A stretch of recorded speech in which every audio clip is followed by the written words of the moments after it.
Right, well, this video is about Paul Golding mainly, and then the assault on him. Now that the facts have actually come out, so it's a little bit different from what was reported initially. It's great that people are making a big fuss about what's happening with Tommy Robinson. That is brilliant. I wouldn't wish to denigrate that at all. I'd just like us to remember some of the other people that are suffering as well. And Paul Golding and Jada Franson are just two of them. Now I realise Paul is out now, and Jada will be out, I believe, 10th of July. But his conditions are fairly onerous. He was initially forced to stay in a hostel with Muslims, and he was in sort of a semi-disguise. That's the way Britain First have described it to me. I think I know what the disguise is, but I won't say it, just in case they don't want people to know. So the government get away with not only throwing this guy in prison for nonsense, really, because he criticised Islam.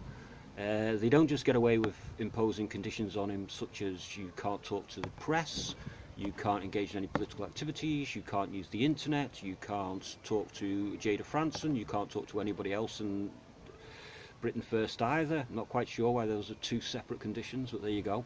You can't engage in any political activities, but also you can't go home. You have to live in a hostel. Now, he's managed to beat that, so that one issue has been rescinded, so he's been able to go back to his own home. But as things stand, when Jada is released on the 10th of July, she'll face 4.5 months in a hostel, trying to coexist with Muslims. And just as a bit of a clue as to what's going to happen, in the case of Paul, I was told via another source that 3 Muslims were moved onto his wing with the express intention of having them beat him up. More facts, as I said at the beginning, have come out now, and it turns out that Britain First themselves have been misled about all the details. It wasn't a fight. He didn't get a broken nose. What happened was some Muslims went into his cell. It's all caught on CCTV. They closed the door behind them.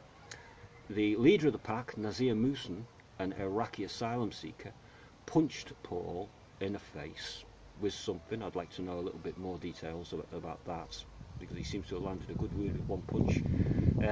And then they fled. By the time Paul had got to his feet and followed them out, the cell had disappeared.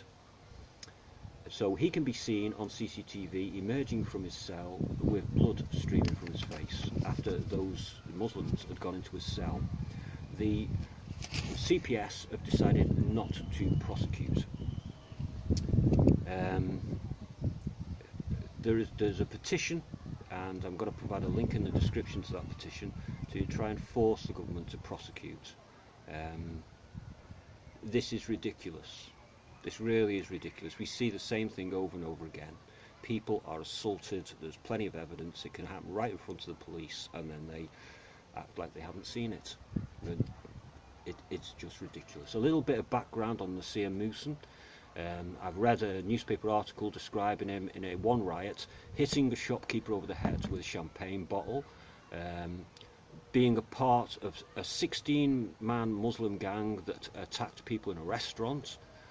And then subsequent to that, I can see some other stuff where I can actually see case details. This is case T0150735 if you want to look it up.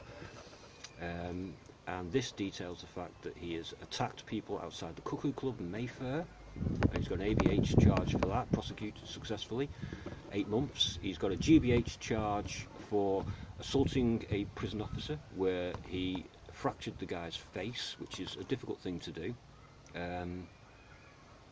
somehow with a metal tray, and he got 3 years 9 months for that, non-consecutive, so it overlaps with other things.